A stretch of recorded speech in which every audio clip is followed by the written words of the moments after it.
사무엘하 7장 1절부터 9절 말씀. 오늘 말씀의 제목은 복되어야 합니다. 복되어야 합니다. 이 제목으로 말씀을 함께 나누겠습니다. 우리가 가진 성경은 약 1700페이지 된 매우 두꺼운 말씀으로 많은 말씀들이 기록되어 있습니다. 우리는 일평생 성경 말씀을 들으며 이 땅에서 사명과 천국을 준비하며 살아가야 됩니다. 그런데 여러분이 이 두꺼운 성경 중에서 가장 중요하게 여기는 말씀이 여러분은 무엇입니까? 성도 여러분, 말씀 중에서 여러분이 가장 중요하게 여기는 말씀, 가장 좋아하는 말씀은 어떤 말씀이죠?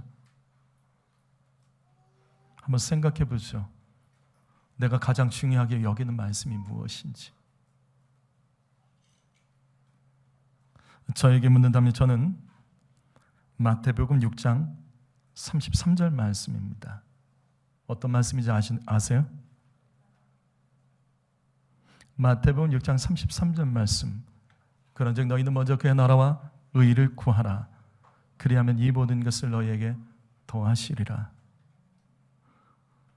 이 말씀은 예수님께서 가르쳐 주신 유일한 기도문인 주기도문을 요약한 말씀이고 예수님의 산상수훈 말씀의 핵심이기도 합니다. 너희는 먼저 그의 나라와 의를 구하라. 성도 여러분, 여러분에게 가장 중요한 것은 무엇입니까? 여러분의 인생에서 가장 먼저인 것은 여러분에게 무엇입니까?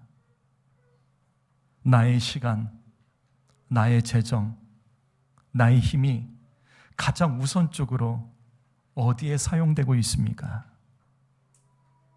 분명 예수님께서 너희는 먼저 그의 나라와 의를 구하라 라고 말씀하셨지만 성도 여러분, 여러분이 가장 먼저 구하고 가장 많이 구하는 기도의 제목은 뭐죠? 어떤 기도의 제목을 가지고 여러분 살아가고 계십니까? 그래서 저는 이 말씀을 가장 좋아하고 중요하게 여깁니다. 내가 비록 이 땅에서 영원히 살지 못해도 나는 언젠가 주님의 부르심을 받아 주 앞에 서게 되겠죠. 그때 주님께서 이 땅에서 뭐 하다가 살다 왔냐고 묻는다면 나는 뭐라고 대답을 해야 될까? 주님, 이 땅에 영원히 살 것처럼 구하고 살았습니다. 저는 그렇게는 못하겠습니다. 주님의 나라, 주님의 의로운 뜻을 구하기 위해서 힘쓰며 살았습니다. 저는 이렇게 주님 앞에 서서 말하고 싶습니다. 이 땅에서 좀 부족한 것이 있으면 어떻습니까? 사람들에게 인정 좀 받지 못하면 어떻습니까? 오직 나의 삶의 우선순위는 하나님 나라, 하나님의 뜻이 먼저입니다. 그래서 저는 이 말씀이 좋습니다. 이렇게 살아도 주님은 이 땅에 살아가는데 필요한 모든 것을 다 허락해 주시기로 이 말씀에 이미 약속하고 계시잖아요. 그리하면 이 모든 것을 너희에게 더하시리라. 성도 여러분, 이 땅에 필요한 것을 구하고 받는 복보다 주님의 나라와 주님의 뜻대로 살다가 받는 복이 더 큽니다. 여러분, 사명 감당하세요. 사명을 위해서 사십시오. 돈에 끌려다니지 마세요. 돈 때문에 주님과 멀어지거나 예배 버리지 마십시오. 더 큰 복을 구하십시오. 먼저 그의 나라와 의를 구하며 살아가면 이 땅에 필요한 건 이 모든 것은 너희에게 더 주신다. 이 말씀을 믿으십시오. 오늘 말씀은 바로 이렇게 살았던 사람의 이야기, 남들보다 더 큰 복을 받은 사람의 이야기, 바로 다윗의 이야기입니다. 성도 여러분, 결론만 말씀드립니다. 다윗처럼 살면 복을 받습니다. 다윗처럼 사는 것이 복의 모델입니다. 부모 여러분, 내 자녀들이 잘 되기 바라시죠? 그렇다면 다윗처럼 사십시오. 다윗처럼 사는 것이 우리의 자손과 후손들이 복되게 되는 방법입니다. 그렇다면 다윗은 어떤 사람이 다윗처럼 복된 인생이 될 수 있을까? 정말로 다윗 같은 복된 인생이 되려면 어떻게 해야 될까? 오늘은 두 가지 말씀을 함께 나눌 것입니다. 첫 번째로 하나님께서 평안을 주신 자가 복됩니다. 여기 1절 말씀을 보시죠. 여호와께서 주의 모든 원수들을 무찌르사 왕으로 궁에서 평안히 살게 하신 때에, 성경은 다윗이 평안한 이유를 이렇게 설명합니다. 여호와께서 평안히 살게 하신 때. 성경은 다윗의 평안의 복이 하나님으로부터 왔음을 기록하고 있습니다. 바로 이겁니다. 하나님께서 평안하시게 하는 자가 복된 인생입니다. 성도 여러분, 여러분은 요즘 평안하십니까? 여러분 평안하세요? 이번 한 주간 평안하십니까? 오늘 예배 시간에도 평안함으로 여러분 예배하고 계십니까? 그렇다면 물을게요. 여러분은 어떤 때 평안하시죠? 스스로에게 대답해 보세요. 내가 평안할 때는 언제죠? 반대로 나의 평안을 빼앗길 때, 나의 평안을 빼앗길 때, 그때는 언제죠? 무엇 때문에 우리는 평안하고 무엇 때문에 평안을 빼앗기죠? 혹시 돈이세요? 건강입니까? 자식입니까? 이런 것에 평안하고 평안을 빼앗기는 성도가 있다면 잘 들으십시오. 다윗처럼 하나님께서 하나님께 주시는 그 평안을 기뻐하는 자가 복이 있음을 믿으시기 바랍니다. 누가복음 12장 19절 말씀, 우리는 이 말씀을 잘 알죠. 읽어봅니다. 시작.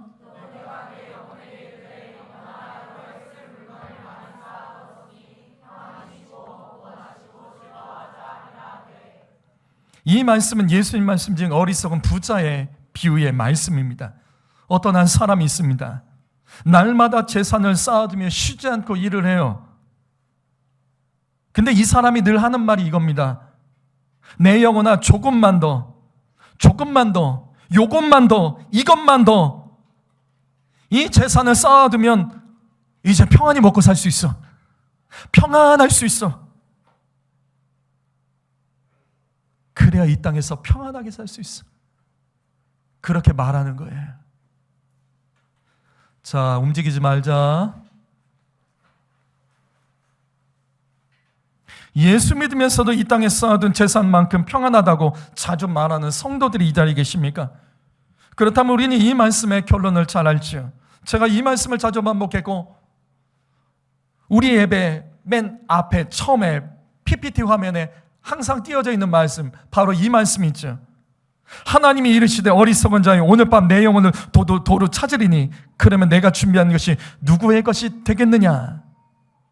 하나님께서는 이 땅의 것으로 만족하고 평안하려는 사람에게 이렇게 말합니다. 어리석은 자여. 성도 여러분, 이 땅의 것으로 평안해지려는 사람이 어리석은 사람입니다.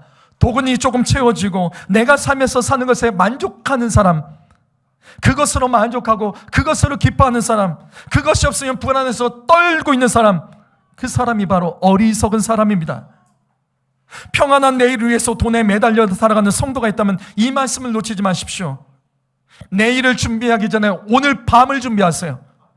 오늘 밤 주님이 내 영혼을 부르신다면 자신 있으십니까? 바로 이거예요. 우리는 이 땅에서 평안하기 위해서 내일을 준비하려고 애를 쓰며 살아갑니다. 그런데 주님은 말씀하세요. 내일 전에 오늘 밤 너희들이 준비해야 될 것, 오늘 평안해야 된다는 거예요. 오늘 주님이 주시는 평안의 복을 받아서 살지 않는다면 내일은 이 땅에 없을 수 있다는 겁니다. 그래서 우리가 부르는 찬송가 412장, 내 영혼이 극히 깊은 데서, 이 찬양의 후렴 가사가 이와 같습니다. 평화로다 하늘 위에서 내려오네. 맞습니다. 평화는 이 땅에서 만들어지는 것이 아니에요. 평화는 하나님이 허락하실 때 하늘에서 내려오는 것입니다. 찬송가 410장, 내 마음에 한 노래가 있어. 이 찬양의 후렴 가사도 똑같이요. 평화, 하나님 주신 선물. 평화는 돈과 성공으로 만들어지는 것이 아닙니다. 내가 땀 흘려서 평안을 만들어가는 것이 아니에요. 평안은 하나님이 주시는 선물입니다. 그래서 하나님이 평안을 주시는 자가 복이 있는 겁니다. 그렇다면 하나님께서는 어떤 사람에게 평안을 주실까? 잘 들으십시오. 잠언 1장 33절 말씀 읽어봅니다. 있습니다. 시작.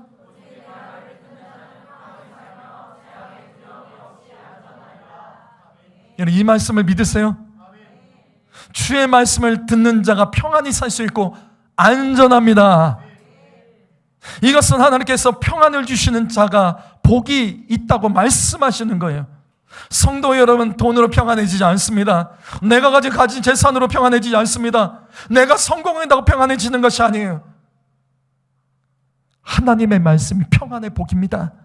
그래서 에베소서 6장 15절 말씀, 평안의 복음이 준비한 것으로 신을 신고, 우리는 이 말씀을 알죠. 에베소서 6장은 전신갑주에 대한 말씀입니다. 전신갑주에서 하나님의 말씀은 다른 말로 평안의 복음, 하나님의 말씀은 다른 말로 평안의 복음입니다.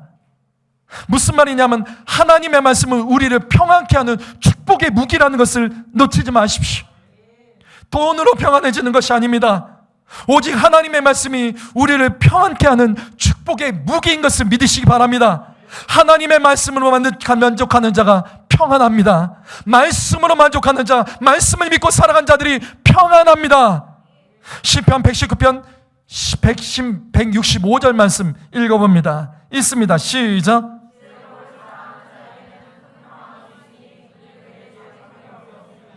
앞의 말씀과 똑같죠. 하나님의 법, 하나님의 말씀을 사랑하는 자에게는 큰 평안이 있고 장애물이 없다. 다시요, 돈을 사랑하지 마십시오. 이 땅의 것을 마음 뺏기지 마세요. 말씀을 사랑할 때 평안의 복이 임합니다. 하나님의 말씀은 평안하게 하는 축복의 도구임을 믿으시기 바랍니다. 이사야서 38장 17절 말씀 보옵소서. 내게 큰 고통을 더하시는 것은 내가 내게 평안을 주려 하심이라. 누가 한 말이죠? 누가 한 말이죠? 이거 누가 한 말이죠? 히스기야가 병들어 죽게 됩니다. 히스기야가 병들어 죽어갈 때 히스기야가 기도했던 내용이에요. 히스기야는 자신의 죽을 병도 하나님께서 평안을 주시려는 축복이라며 고백을 하고 있습니다. 맞습니다. 성도 여러분, 하나님께서 우리에게 고통을 허락하셔도 억울해하지 마세요. 남들과 비교하며 불평하지 마십시오. 큰 고통 속에 큰 평안이 있음을 믿으시기 바랍니다. 히스기야 이 고백을 믿으십시오. 하나님께서는 고통을 통해서도 우리에게 평안의 복을 주실 수 있는 하나님이십니다. 결국 하나님께서 우리의 삶에 행하신 모든 일은 평안케 하시려는 축복의 손길이라는 것을 믿으시기 바랍니다. 이 믿음을 가지시려면 이렇게 돼야 돼요. 로마서 8장 6절 말씀, 육신의 생각은 사망이요 영의 생각은 생명과 평안이라. 바로 이거예요. 육신대로 생각하니까 죽을 것 같다고 하죠. 육신대로 생각하니까 죽을 것 같고, 이거 없으면 끝날 것 같고, 다 끝난 것 같고, 이미 안 된 것 같고, 희망이 없다고 말하죠. 육신으로 생각하는 사람들은 늘 사망을 부르짖습니다. 육신으로 생각하는 사람, 육신으로 바라보는 사람들의 입술에서는 언제나 사망을 말한다고요. 그러나 영의 생각은 생명과 평안이니라. 영적으로 보셔야 되는 거예요. 영적으로 보십시오. 영적으로 보시면 히스기야처럼 고백할 수 있습니다. 고통을 더하셔도 하나님께서 평안을 주려 하심이니라. 우리의 삶에 자꾸 사망이 선포되는 것은 영적이지 못하기 때문이에요. 분명 하나님께서 하신 우리의 삶의 모든 것은 생명과 평안이 있기 위해서 주님께서 하신 일이라는 것을 믿으셔야 됩니다. 이 믿음을 가지려면 영적으로 생각하시고 영적으로 바라보시고 영적인 하나님의 말씀을 섭취하시고 이 땅을 살아가지 못하면 우리는 날마다 삶 속에서 늘 저주하고 사망을 말하고 다 끝났다고 말하고 죽겠다라고 말하며 정말 말한 그대로 되면 어떻게 하시려고요? 사랑하는 성도 여러분, 영적인 사람이 되셔야 됩니다. 다윗이 복을 받게 된 이유가 바로 이것입니다. 어떤 상황에서도 하나님이 주시는 평안으로 받아냈기 때문에 그가 복을 받은 거예요. 다윗을 보십시오. 사울 왕에게 쫓겨다닙니다. 그런데 그 쫓겨다니는 그 순간에 시편에서 그 위대한 시들이 그 광야 생활에서 쫓기는 가운데서 다 만들어진 거예요. 다윗은 이와 같은 평안의 복을 받고 그뿐만 아니라 그 후손도 왕의 축복을 받게 된 이유가 바로 이겁니다. 다윗이 사울 왕에게 쫓기는 억울한 상황과 고난 중에도 그는 영적으로 생각했습니다. 날마다 평안의 복음을 붙들고 시를 쓰고 찬양하면서 평안했습니다. 쫓겨다녔지만 조급하지 않았다고요. 광야의 길을 걸었지만 외로워하거나 절망하지 않았습니다. 왜냐하면 하나님께서 평안을 주신 분임을 그가 믿었기 때문이죠. 성도 여러분, 어떤 상황에서도 주님이 주시는 평안으로 받아내는 자가 복이 있습니다. 내 삶에 어떤 일이 벌어져도 하나님께서 나를 평안케 하시기 위한 일로 받아낼 줄 아는 자가 진정 평안의 복을 받을 수 있음을 믿으시기 바랍니다. 두 번째로, 하나님이 주신 평안과 복으로 성전을 사랑한 자에게는 계속된 복이 있습니다. 여기 2절 말씀 읽어볼까요? 2절 말씀 있습니다. 2절 시작.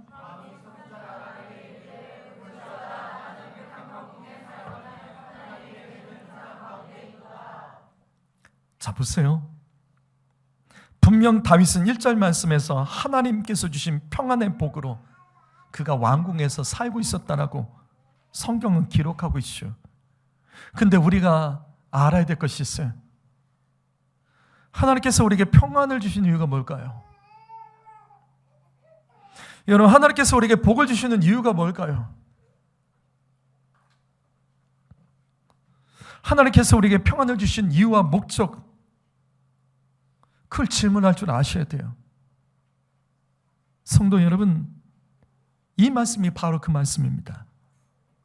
다윗이 하나님께 평안의 복을 받았을 때 다윗이 지금 이 말씀처럼 선지자 나단과 대화를 합니다. 나는 백향목 궁전에 살지만 하나님의 인재를 상징하는 법궤는 천막의 휘장 뒤에 있다. 그것을 불편하는 거예요. 나는 평안한 거처에서 살고 있지만 하나님의 인재, 이 법궤 천막 뒤에 휘장 가운데 가려진 곳에 그냥 있는 것을 불편하는 겁니다. 여러분, 잘 들으십시오. 평안의 복을 받았을 때 누리지 마시고 그 같은 복을 주신 하나님의 뜻과 이유를 분별하시고 주의 종과 대화할 줄 아셔야 돼요. 다윗은 기도하고 찬양하는 사람이었지만 무엇보다도 주의 종인 선지자 그리고 제사장들을 가까이 했던 사람입니다. 그래서 그들의 신앙의 지도를 받으면서 그 삶에 되어진 일, 이것에 대한 하나님의 뜻은 무엇일까? 말씀의 지도를 받는 것을 즐거워했던 사람이 다윗입니다. 이처럼 다윗은 평안할 때 성전을 사랑하라고 주신 복인 것을 그가 이때 깨달은 겁니다. 그래서 이때부터 다윗은 하나님이 주신 복을 성전 건축을 위해서 사용하기 시작을 하는 겁니다. 다윗은 하나님께서 평안의 복을 주신 이유가 하나님의 성전을 세우라는 뜻인 것을 그가 깨달은 겁니다. 바로 이것입니다. 성도 여러분, 오늘날 이 시대도 다윗과 같은 사람들이 있습니다. 하나님께 주신 평안의 복으로 교회를 세우고 그 교회를 통해서 이 땅 가운데 다른 교회들을 세워가는 성도들이 있습니다. 근데 어리석은 성도들은 내 자식에게 재산 물려주겠다고, 노후에 평안하게 살겠다고, 예배를 빠지면서도 돈 모으겠다고, 하지 말아야 될 것 하고, 믿음 뺏기고 하나님 붙잡는 것이 아니라 돈 붙잡고 살아가고 불법적인 일들을 행하는 사람들이 있죠. 정직하게 땀을 흘리는 것이 아니라 요령을 통해서 한 방에 인생을 역전하려는 사람들이 있습니다. 그래서 뭐 하시려고요? 뭐 하시려고요? 성도 여러분, 정직하게 일하십시오. 정직하게 일하세요. 정말 정직하지 못하면 큰일 나십니다. 제가 전에 있는 교회에서 한 괜찮은 청년이 있어요. 참 괜찮아요. 찬양 인도도 하고 청년이. 딱 얼굴만 봐도 얘는 교회 오빠예요. 착해요. 근데 제가 최근에 걔 만나고 나서 깜짝 놀랐어. 돈 얼마를 가지고 주식을 투자한 거예요. 돈 벌면 어떻게 될까요? 주식 투자해서 돈 벌면 어떻게 되는지 아세요? 더 과감해지죠. 나는 된다. 계속 투자한 거예요. 없죠, 당연히. 없으니까 어떻게 돼요? 이거 본전 마련하겠다고 대출을 받아서 또 투자한 거예요. 근데 하다 보니까 또 돼. 나는 또 되는 사람인가 보다. 이렇게 조금만 더 하면 되겠지. 계속 투자를 한 거예요. 되겠습니까? 결국은 6천인가 7천만 원의 빚을 진 거예요. 청년이 파산 신고를 했어. 얘기 똑바로 살라고. 그거 돈 벌면 돈 버는 게 아니다. 코인 투자 같은 거 그럼 하지도 말아라. 주식 한 방에 돈 버는 거 그런 거 하지 마. 땀 흘려. 땀 흘린 돈은 안 나가. 그런데 너가 그것에 성공을 해도 너는 그것이 너의 삶의 발목을 붙잡을 거야. 왜? 나는 하면 되네. 또 되네. 또 되네. 왜 우리나라에서 왜 이렇게 많은 가정들이 무너지고 많은 가정들이 파산하는 줄 아십니까? 한 방에 돈 벌려고 그래요. 그래서 그것이 잘 되면 웃고 난리가 나죠. 안 되면 무너져 버리는 거예요. 인생이 무너져 버리는 거예요. 그뿐만 아니라 인생뿐만 아니라 그 가정도 무너집니다. 살아가는 성도 여러분, 돈의 가치관을 두지 마세요. 벌어서 뭐 하실 건데요? 목표가 있으세요? 가족이 평안하게 사는 것, 아까 말씀 보셨죠? 그게 어리석은 자의 메시지입니다. 다윗이 얼마나 대단한 사람인지 아십니까? 하나님이 주신 복을 가지고 누리지 않았습니다. 하나님이 주신 복은 나에게 일하라고 주신 복이야. 목적이 있는 거야. 그래서 그 복을 가지고 성전을 세우기로 작정을 한 거예요. 그래서 그가 세우지 못하자 그 아들에게도 너 이거 하나님이 주신 복이야. 이 왕권 사울왕의 아들에게 갈 것이 너에게 간 거야. 너 하나님이 주신 것으로 성전 세워야 돼. 그래서 다윗의 가문이 성전을 세운 겁니다. 성도 여러분, 우리는 인생을 살면서 복을 받기를 원하지만 그 복을 받아서 어떻게 해야 될지 그것에 대한 질문을 가지고 살아가고 계십니까? 성도 여러분, 하나님이 주신 평안의 복으로 여러분은 어떻게 쓰임받고 그 복을 사용하고 계십니까? 다시 오늘 말씀 보죠. 마태복음 6장 33절 말씀. 그런즉 너희는 먼저 그의 나라와 의를 구하라. 그리하면 이 모든 것을 너희에게 더하시리라. 더해지는 복을 받기로 원하면 하나님이 주신 복으로 주의를 하십시오. 이 땅의 것은 영원하지 않아요. 이 땅의 것은 절대로 영원하지 않습니다. 하나님이 우리에게 복을 주셨다면 그것은 주의 일하라고 주신 거예요. 하나님이 나의 인생에 고난을 주셨다면 그것을 주의 일을 하기 위해서, 나의 삶을 뒤바꾸기 위해서 주님께 허락하시는 거라고요. 그래서 하나님께서 주신 모든 것들은 축복입니다. 평안케 하기 위한 복입니다. 사랑하는 성도 여러분, 주님 주신 평안의 복으로 교회를 세우는 자가 되십시오. 그러면 다윗처럼 그 후손까지도 복을 받게 될 줄 믿습니다. 시편 122편 6절 말씀 읽어봅니다. 읽습니다. 시작.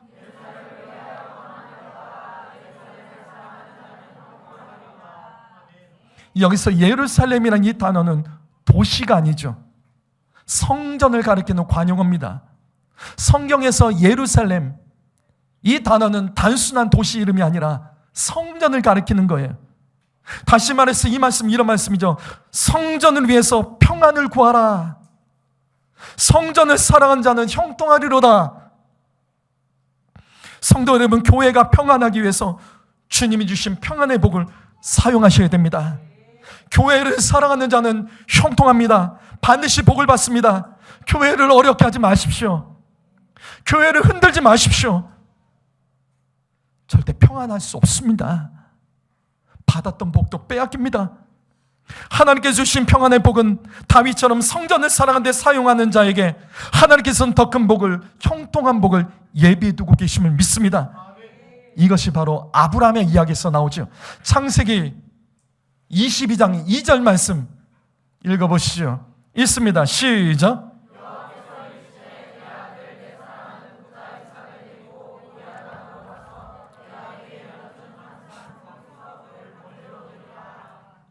하나님께서 아브라함에게, 아브라함이 정말로 소중하게 여기는 아들을 모리아산에서 번제를 드리라고 합니다. 그런데 이 말씀을 자세히 보세요. 하나님께서는 아브라함에게 그냥 이삭이라는 이름으로 말하지 않고 이렇게 말씀합니다. 너의 아들, 그냥 아들이 아니라 사랑하는 너의 아들, 그냥 사랑하는 아들이 아니라 하나뿐인 독자 이삭, 정말로 소중하다는 거예요. 정말로 소중한 사람이란 거예요. 아브라함에게 이삭은 보물입니다. 아브라함에게 이삭은 아브라함을 울게도 만들고 웃게도 만드는 보물과 같은 존재입니다. 하나님께서는 아브라함에게 이삭이 어떤 존재라는 것을 아시고 그에게 그 소중한 아들을 바치라고 합니다.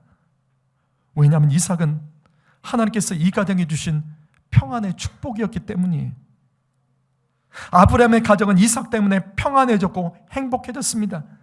그런데 주님은 이 같은 이삭을 바치라고 합니다. 이것 때문에 아브라함의 가정에 평안이 깨질 수 있습니다. 하나님께서는 그러실 수 있냐며 아브라함이 원망할 수도 있었지만 주님은 아브라함에게 단호히 말씀하십니다. 내가 준 너희 가정의 평안의 복, 그 아들, 그 소중한 보물을 모리아산에서 바쳐라. 결국 아브라함은 하나님께 주신 이 평안의 축복을 기꺼이 하나님께 올려드리죠. 그때 창세기 22장 12절 말씀, 하나님께서 말씀하세요. 너가 너의 아들, 너의 독자까지도 내게 아끼지 않았다. 정말 이 이삭은 아브라함에게 아까운 거예요. 소중한 존재입니다. 내 말씀하세요. 너가 아끼지 않았다. 그것이 나를 경외한 것이다.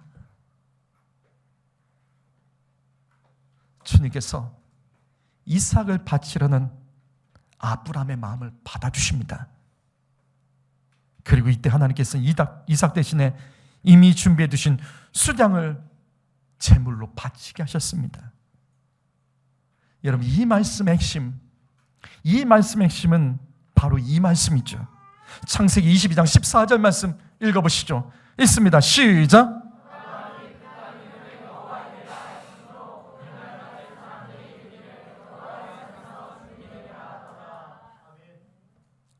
아브라함이 그 땅의 이름을 여호와 이레라고 짓습니다.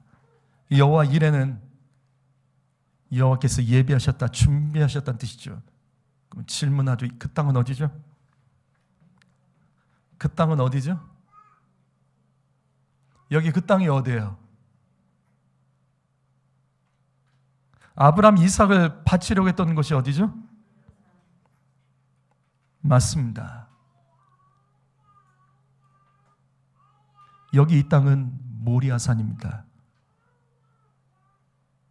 모리아산이 여호와 이레입니다. 그리고 나중에 이곳에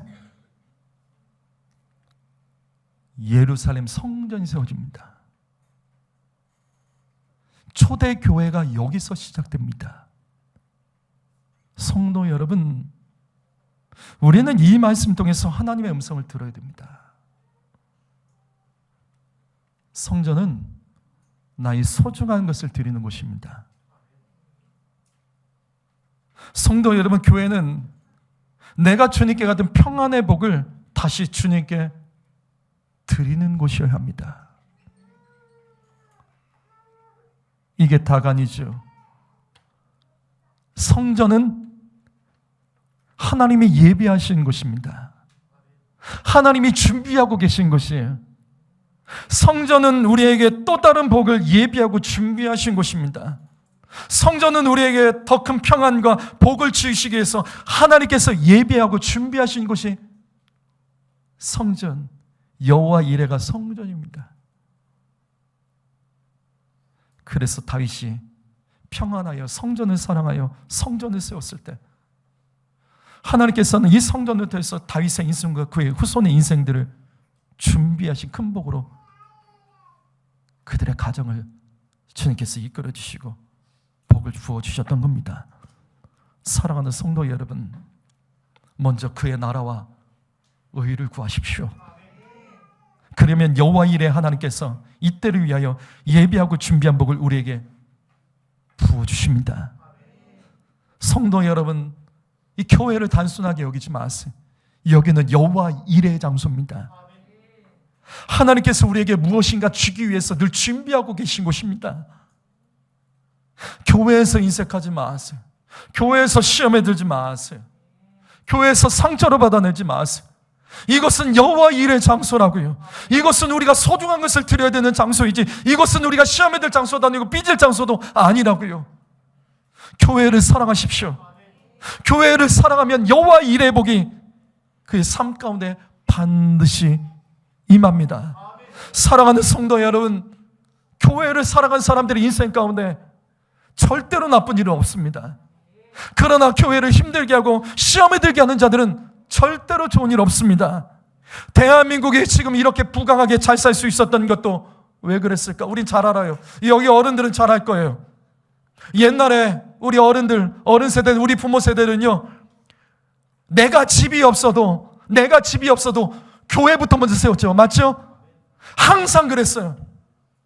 우리 이런 가정 많이 들었어요. 집을 팔아서 교회를 세운 성도들 가정들. 그래서 그 가정들이 그럼 어떻게 됐을까? 더 가난해지고 더 불행해지고?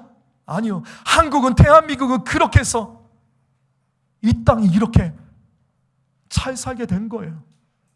여러분, 우리가 있는 강남, 그리고 분당, 서초 지역, 그쪽은 정치색으로 보면 우파죠. 우파죠. 신기하게도 잘 사는 동네가 우파예요. 왜 그런 줄 아세요? 아시잖아요. 왜? 그 부모 세대들이, 예수 믿던 세대들이 그렇게 복을 받았기 때문에 좌파가 되지가 않는 거예요. 그래서 그쪽 지역 정치색이 우파인 거예요. 우파. 성도 여러분, 이 대한민국이 복을 받고 이 대한민국이 이렇게 잘 살게 된 것은 하나님의 사람들이 하나님이 주신 평안의 복을 가지고 교회를 세우고 교회를 사랑하고 그 교회를 통해서 복음을 전파했기 때문에 이 나라가 이렇게 잘 살게 된 거예요. 절대 성경 말씀은 틀리지 않습니다. 나를 위해서 살지 마세요. 하나님을 위해서 사세요. 먼저 그의 나라와 의를 구하면 이 모든 것은 더하여 주십니다. 이것과 다른 복음을 말하는 사람이 있다면 듣지 마세요. 따라가지 마세요. 그거 없으면 너 죽을 거라고 말해도 듣지 마세요. 말씀을 사랑한 자가 이깁니다. 말씀을 사랑한 자가 큰 평안의 복을 받고 안전할 줄 믿습니다. 기도하겠습니다.